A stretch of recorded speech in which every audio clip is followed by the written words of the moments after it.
హైదరాబాద్లోని మలక్పేట నియోజకవర్గంలో కాంగ్రెస్ పార్టీ ఆధ్వర్యంలో చేపట్టిన సర్ చైతన్య పాదయాత్ర విజయవంతంగా ముగిసింది. ఆగస్టు 5న ప్రారంభమైన ఈ యాత్రను మలక్పేట కాంగ్రెస్ ఇన్ఛార్జ్ షేక్ అక్బర్ నేతృత్వంలో నిర్వహించారు. సైదాబాద్ ఎరుకల బస్తీలో ఈ పాదయాత్రలో నాంపల్లి కాంగ్రెస్ ఇన్ఛార్జ్ ఫిరోజ్ ఖాన్ ముఖ్య అతిథిగా పాల్గొన్నారు. ఈ సందర్భంగా ఇంటింటికి తిరిగి సర్ కార్యక్రమం ప్రాముఖ్యతను వివరించడంతో పాటు ఓటు హక్కు నమోదుపై ప్రజల్లో అవగాహన కల్పించారు. నకిలీ ఓట్ల తొలగింపునకు కాంగ్రెస్ శ్రేణులు చేస్తున్న కృషిని నేతలు అభినందించారు.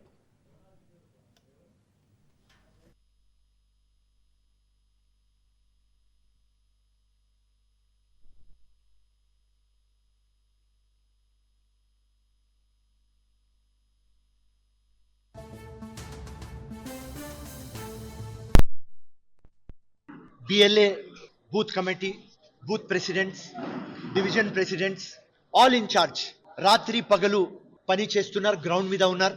దానిలో ఒకటే ప్రోగ్రామ్ ఉన్నది వాళ్ళది. ఎలిజిబుల్ ఓట్స్ డిలీట్ కావద్దు, duplicate votes, double votes delete కావాలి. దానిలో వీళ్ళు పూర్తిగా సక్సెస్ అయినారు.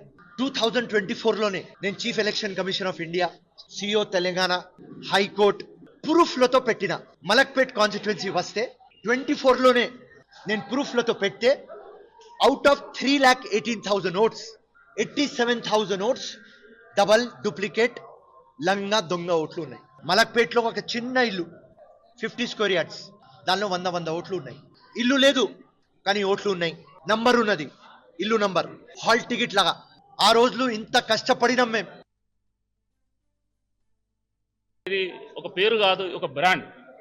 ఫిరోజ్ భాయ్కి హైదరాబాద్లో కంప్లీట్ అవగాహన ఉంది, ఎలక్ట్రల్ సిస్టమ్ మీద అవగాహన ఉంది. ఎందుకంటే 4-5 టైమ్స్ కాంటెస్ట్ చేసిండు కాబట్టి.